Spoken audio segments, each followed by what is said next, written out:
All right. Well, welcome back here to Wanderlust. Turn down the volume a little bit. It's running water. Back here to this relaxing scene. And this is my channel here. It's Wanderlust, a search for Forrest Fenn Gold. So I did a seven-part series where I kind of hacked up, but I did a review of the interview from 2013 at the Moby Dickens bookstore with Forrest Fenn, and I broke it into seven pieces. And then I've gone through in the last video, and I'm going to do that this one, and I probably think there's going to be a third one. I basically grabbed all the highlights. I'm going to do the same thing again here. So I'm going to pull this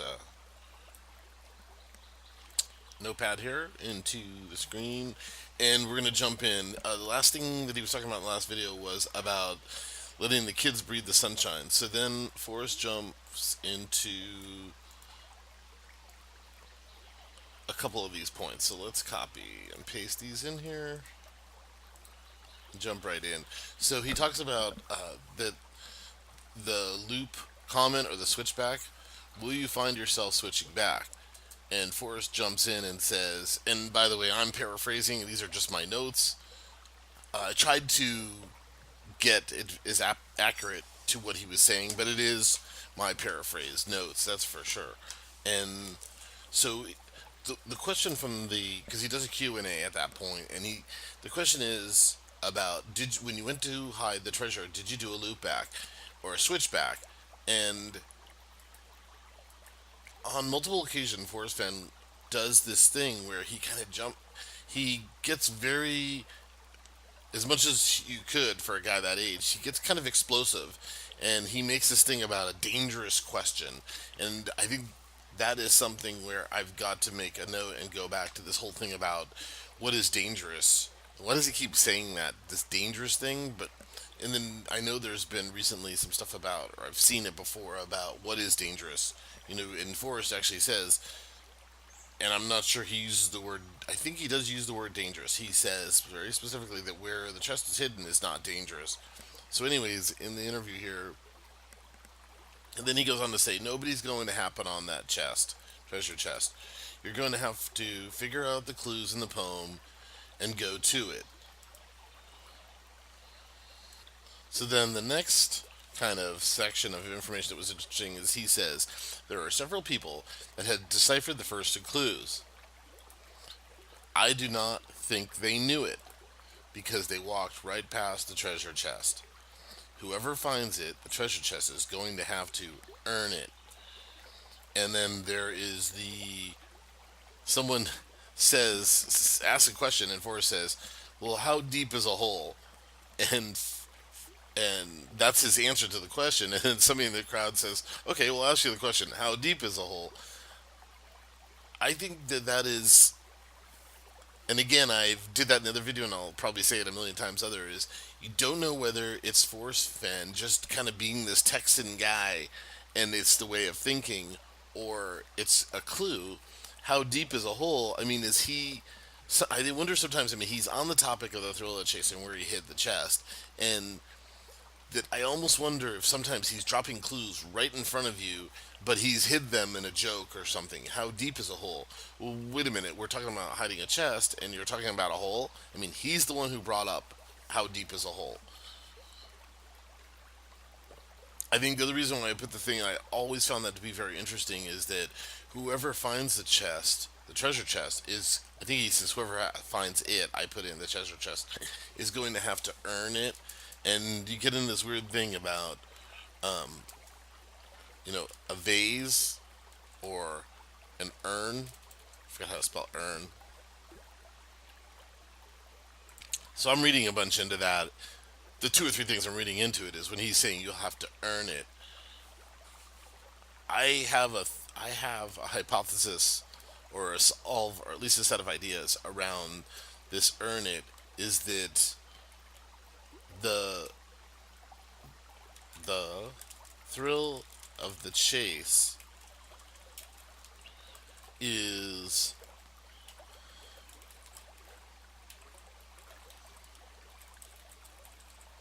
I think the thrill of the chase might be way more difficult than people think, and I also I'm going to do a video coming up on that. Is that the region to solve it is larger than you think.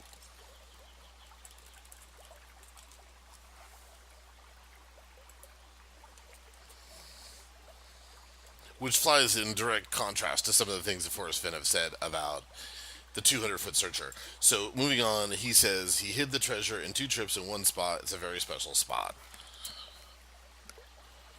So next he moves on to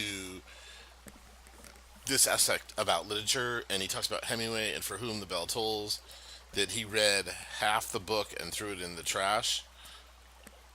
And then he jumps on the topic of J.D. Salinger and The Catcher in the Rye, and how he wrote the manuscript and kept them in a vault, which is a new one on me about the vault.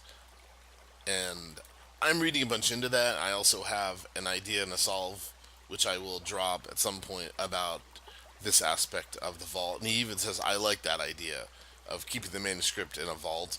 Or he just says that after that. And he says, then he begins on this whole thing. I never went to college. I prayed for D's and no one listened. Okay, so then, then he goes into this. From there, he goes into this. He kind of changes gears and he says, let me tell you, 15 years till I had cancer, it was 15 years from when I was diagnosed with cancer till I hit the chest. And I don't know about you, but if you take the year 1988, that's the year he tells us he had cancer, and you add 15 years, you get 2003. So one would assume that he hit the chest in 2003. Now this interview is in 2013, which is 10 years later. So unless there's other information that's prior to that, I mean, he's clearly telling us 15 years till from when I had cancer till I hit the chest. I'm sure there are people who may tell me different. I think I've heard different information. So the the poem is something I changed over and over again. It looks like simple words. I felt like an architect. Let me clear this out. Alright, that raises this up more so we can see what's going on. Let me see. Alright. He says, the poem is something I changed over and over again. It looks like simple words. I felt like an architect drawing that poem. The book, my book is about me, my life with Peggy, my wife, a peek into our lives. Again, I'm paraphrasing, but most of this is straight Forrest Fenn talk. I made bells out of little jars, 8 of them, and I brewed them way out in the desert in the mountains. And and then I'm ripped this up, but he says I could not even go out to find them. He says something different about that, but he basically says that if he tried to go out and find those 8 jars that he buried, that he doesn't even know where to begin to look for them. But just go back really quick.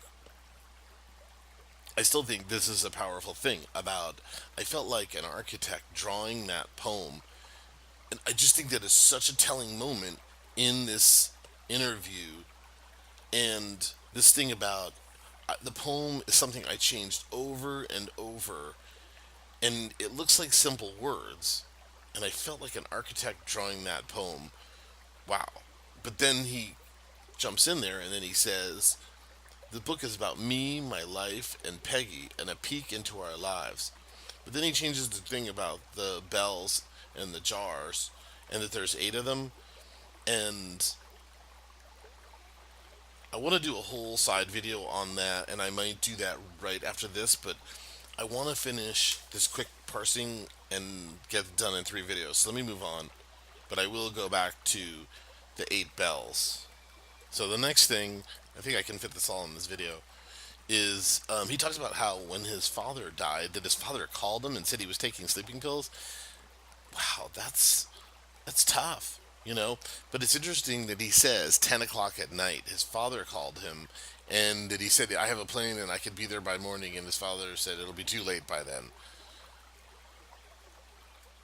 He goes on to the story about his father and looking for that his father and he went out looking for arrowheads in the rain in a plowed field, and that day, so his father told him, grab every banana. Now that you can ask the question, and he asked his father, what does that mean? He says, well, now if you're old enough to ask the question, then maybe you could find the answer, which is another little weird riddle, I think. But it's meant, I think, just to mean what it sounds like, which is, now that you're old enough to ask the question, you may be wise enough to understand what life is about. He goes on, the train does not go by the banana tree but one time. Okay, that makes sense. And the train goes by the banana tree but one time. So, that is a metaphor for you only get one chance in life at things.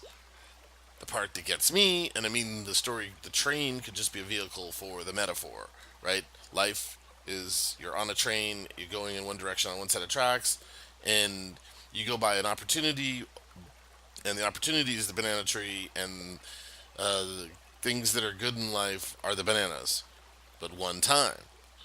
But the strange thing about it is that the story is different, because if we take the train is that the story is that the train is a metaphor for your life, and you are on these rails, and you made a decision to go one way, and I don't know, it's kind of a weird mixed metaphor, because if the train is your life and you're on a set of tracks and you made a decision to go that direction, it's just really weird, because, well, the train could stop and you could get off and make it go somewhere else.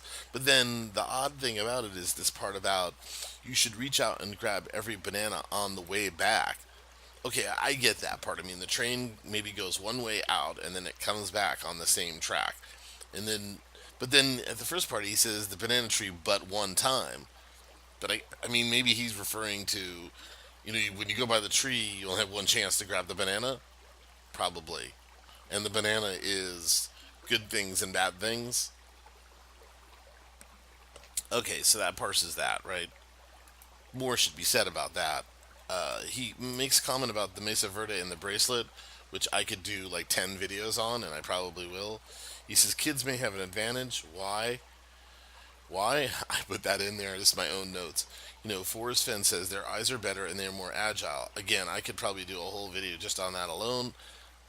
Forrest Fenn says, oh, and then he reads this little poem.